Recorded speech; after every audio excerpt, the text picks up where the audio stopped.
क्या आप जानते हैं इंडिया का लॉजिस्टिक सेक्टर कुछ देशों की जीडीपी से भी बड़ा है। हाँ, लगभग 20 से 22 लाख करोड़ का सेक्टर है।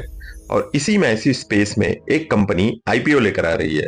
एक ऐसी कंपनी जो डिलीवरी की तरह हेवी इंफ्रा फॉलो नहीं करती, ना एक्सप्रेस बीस की तरह लार्ज वेयर हाउसेज ओन करती है। बट डेटा वाइज देखा जाए तो आज के टाइम में 3000 plus lease trucks daily and millions of square feet automated sorting centres operate करती है। और अभी तक 1 बिलियन प्लस डिलीवरीज कंप्लीट कर चुकी है और इसी के साथ इंडिया की fastest growing logistic tech company बन चुकी है। नाम शैडोफैक्स। लेकिन सिर्फ नाम सुनकर आईपीओ में पैसा नहीं लगता ना। इन्वेस्टर का फर्स्ट क्वेश्चन होता है, भाई स्टोरी सही है पर सेफली पैसा बनेगा क्या, या फिर ये भी एक ग्रोथ स्टोरी है और एक्चुअल में सस्टेनेबल बिजनेस ही नहीं। और इस वीडियो में हम पूरी कहानी डिकोड करेंगे with series of question like idea of founding Shadowfax, what is the history and turning points, what is the business model, what DRHP says, what is the unit economics, who all are there in competition, what is the risk, और आखिर में ये IPO long term के लिए worth भी है या skip करना चाहिए। पर इस कंपनी का कोर समझने के लिए हमें वापस चलना पड़ेगा उस वक्त जब इंडिया डिजिटल हो रहा था पर डिलीवरी सिस्टम एनालॉग मोड में ही अटका हुआ था। साल था 2015। India full on digital transformation से गुजर रहा था। इंडिया में स्मार्टफोन और इंटरनेट सस्ते हो रहे थे। ऑनलाइन शॉपिंग सिटीज से निकलकर स्मॉल टाउन तक पहुंच रही थी। हर चीज इंटरनेट से जुड़ रही थी, ग्रोसरीज से लेकर क्लोथिंग्स तक, इलेक्ट्रॉनिक्स से लेकर मेडिसिन तक। लेकिन एक बेसिक चीज मिसिंग थी, that is efficient delivery system. जैसे manual slips, phone call coordination, missing real time tracking. Actually जब आप सप्लाई चेन को क्लोजली देखते हो तो पता चलता है कि प्रॉब्लम थी इंडिया का ट्रकिंग इकोसिस्टम। एक इंडस्ट्री रिपोर्ट के हिसाब से 80% ट्रक ओनर्स के पास सिर्फ एक या दो ट्रक होते थे। मतलब पूरा नेटवर्क फ्रैगमेंटेड, अनप्रेडिक्टेबल और कॉस्ट हेवी। डिजिटल इंडिया तेज भाग रहा था पर इंडिया का डिलीवरी सिस्टम उस स्पीड का साथ नहीं दे पा रहा था। और ये डिस्कनेक्ट और ब्रोकन सिस्टम आईआईटी दिल्ली के दो दोस्त अभिषेक बंसल और वैभव खंडेलवाल बहुत ही क्लियरली ऑब्जर्व कर रहे थे। उनका फंडामेंटल क्वेश्चन था, अगर हम फ्रैगमेंटेड सप्लाई को टेक्नोलॉजी से ऑर्गेनाइज कर दें तो क्या पूरा डिलीवरी गेम बदल सकता है। बाद में प्रहस चंद्र और गौरव जेठलिया ज्वाइन हुए और बन गई एक स्ट्रॉन्ग फाउंडिंग टीम। इनकी बेसिक फिलॉसफी थी कि ये बिजनेस को हम हेवी इंफ्रा नहीं बनाएंगे बल्कि टेक से पूरे नेटवर्क को ऑर्गेनाइज करेंगे, जैसे टैक्सी का ओला एंड उबर। और इन्होंने पहला डिसीजन यही लिया, no trucks purchase, no massive warehouse, no full time rider fleet.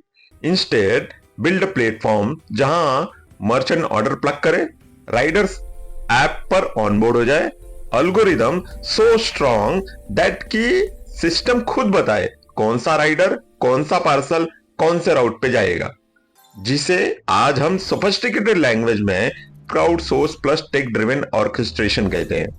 और यहां इन्होंने एक और स्मार्ट मूव लिया, मल्टी यूटिलिटी राइडर मॉडल। चलिए समझते हैं है क्या। मतलब एक ही राइडर सुबह मेडिसिन, दोपहर को ई कॉमर्स, शाम को ग्रोसरी, रात को फूड डिलीवरी कर सकता है। Result, network utilization double, rider earnings high, cost low, efficiency high. Business start किए रफली अराउंड 5 इयर्स हो चुके थे और फिर आया कोविड का लॉकडाउन। पूरा देश रुक गया, trucks, warehouses, in fact entire supply chain बंद हो गया। एंड इसमें सबसे ज्यादा सफर करने वाले ट्रेडिशनल लॉजिस्टिक प्रोवाइडर ही थे। बट जो फ्लेक्सिबल प्लस टेक इनेबल थे उनकी तो बल्ले बल्ले हो गई। जैसे कि शैडोफैक्स का model, gig Riders, real time routing help, multi category capabilities and hyper local में प्रेजेंस इनका पहले से स्ट्रॉन्ग था। सो essential deliveries like groceries, medicine, emergency parcel Shadowfax ने सीमलेसली हैंडल किया। और जहां ट्रेडिशनल नेटवर्क स्ट्रगल कर रहे थे, शैडोफैक्स डबल पेस से ग्रो हो रहा था।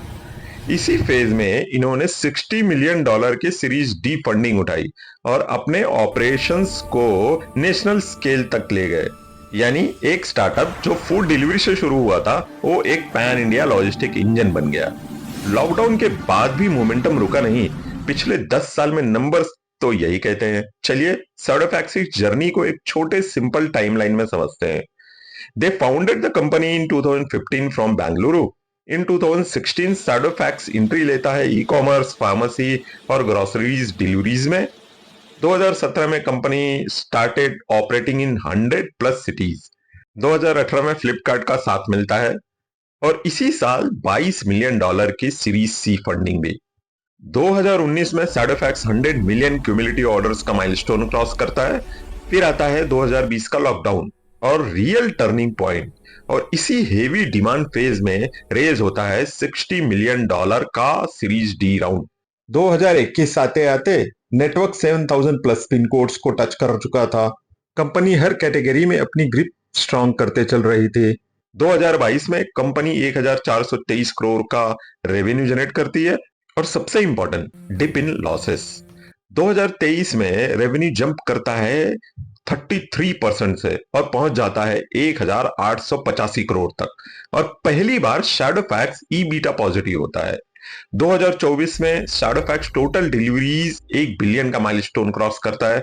2024 में एक इंडस्ट्री पार्टनरशिप भी होती है उबर मोटो के साथ। इससे इन्हें नेटवर्क में लगभग 2 लाख एडिशनल राइडर्स मिलते हैं। 2025 कंपनी के लिए लैंडमार्क ईयर होता है। रेवेन्यू पहुंचता है 2485 crore and company started making profit. और ये वही साल था जब क्रिटिका लॉक का एक्विजिशन भी होता है। बट रियल क्वेश्चन ये है कि आईपीओ का टाइम आते आते स्टार्टअप प्रॉफिट कहां से पैदा कर लेते हैं भाई। खैर, इस पूरी जर्नी में एक क्लियर ट्रेंड दिखता है। टॉप लाइन फास्ट ग्रो हो रही है, लॉसेस हर साल श्रिंक हो रहे हैं, कंपनी फाइनली प्रॉफिट जोन में आ चुकी है। साइडोफैक्स अब स्टार्टअप नहीं, एक स्केल्ड लॉजिस्टिक टेक प्लेयर बन चुका है। Okay, but how does Shadowfax actually make money? So let's understand. Shadowfax का पूरा business model 5 major revenue streams पर बेस्ड है, और यही मॉडल कंपनी को बाकी लॉजिस्टिक प्लेयर से अलग बनाता है। सबसे पहला पिलर है e commerce delivery. Flipkart, Meesho, AJIO, Myntra जैसे जाइंट्स के लिए फॉरवर्ड शिपिंग भी और रिवर्स शिपिंग भी, यानी ऑर्डर भी उन्हीं से और रिटर्न भी उन्हीं का। दूसरा पिलर है क्विक कॉमर्स।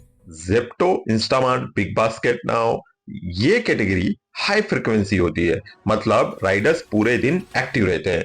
तीसरा स्ट्रीम है रिवर्स लॉजिस्टिक। इंडिया का अगर रिटर्न देखा जाए तो रफली अराउंड 25 टू 30% के आसपास होता है, और ये सेगमेंट हाई मार्जिन माना जाता है। यहां शैडोफैक्स का टेक और स्पीड दोनों शाइन करते हैं। चौथा pillar premium deliveries, health care, samples, electronics, jewellery जैसे हाई वैल्यू शिपमेंट्स। इनमें मार्जिन एक्चुअली ज्यादा होते हैं और रिलायबिलिटी सबसे इंपॉर्टेंट। पांचवा और सबसे यूनिक पिलर है जो इन्हें बाकी लोगों से अलग करता है, वो है crowd source plus hybrid fleet. यहां उनके पास है 2 lakh plus gig riders, 15,000 plus pin codes का footprint, 3000 plus operated lease trucks, automated sorting hubs, multi category model. और इस मल्टी कैटेगरी स्ट्रेटेजी का पावर ही यही है कि नेटवर्क पूरे दिन भर बिजी रहता है, विच डायरेक्टली इंप्रूव्स यूनिट इकोनॉमिक्स। अब जब बिजनेस मॉडल क्लियर हो गया है, लेट्स जूम आउट इंडिया का एक्सप्रेस लॉजिस्टिक सेक्टर। इंडिया का एक्सप्रेस या third party logistic sector $36 billion का है, and with the help of government national logistic policy, this sector is expected to grow to $48 billion by 2030। यही demand side देखने जाएं तो e commerce and quick commerce मिलकर 10 to 11 billion parcel generate करते हैं, and expected to grow to 29 billion parcel by 2030। और शैडोफैक्स इन सारे market को कैटर कर रहा है, पर बैटलफील्ड बहुत बड़ा है भाई। यहाँ जाइंट्स ऑलरेडी एक्टिव है। नाम लिया जाए Delhivery, Xpressbees, Ekart, Amazon logistic, Blue Dart, DTDC and e commerce. और शैडोफैक्स की बात करें तो इन सबके बीच में आता है, एक निम्बल फ्लेक्सिबल स्पेशलिस्ट की तरह। यानी शैडोफैक्स का स्ट्रेंथ स्पीड में है, not in share scale. But competitors का स्ट्रेंथ देखा जाए तो डीपर पॉकेट्स वाले हैं, जैसे डिलीवरी का कैश रिजर्व, ई कार्ट का फ्लिपकार्ट बैकिंग, अमेजॉन लॉजिस्टिक का स्केल। और एक प्रॉब्लम ये भी है कि इकोसिस्टम में प्राइस कटिंग कभी भी शुरू हो सकती है। ये सारा सुनकर confused? No issue, let's understand with सॉट एनालिसिस जो हम नॉर्मली बिजनेस में यूज करते हैं। Under strength they have asset light model, tech led routing, quick commerce advantage, Flipkart relationship, strong revenue growth. Under weakness they have thin margin, high rider churn, small network versus giants. Under opportunities देखें, tier 2-3 expansion है, tech monetization है, premium logistics, IPO funds जो ये use करने वाले हैं infra plus automation growth के लिए।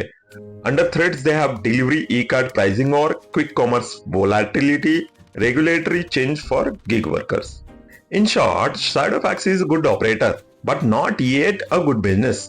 और मैं ये क्यों बोल रहा हूं? Because of its thin margin, high dependency on few customers, high competitive market, heavy dependency on gig workers, and big players can undercut them anytime.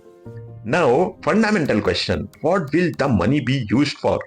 Market से 2000 से 2500 करोड़ रेस करने की बात कर रहे हैं ये, और उसे ब्रेक डाउन करें तो 1000 करोड़ फ्रेश इशू होगा और 1000 से 1500 crore offer for sale, means investor exit करेगा।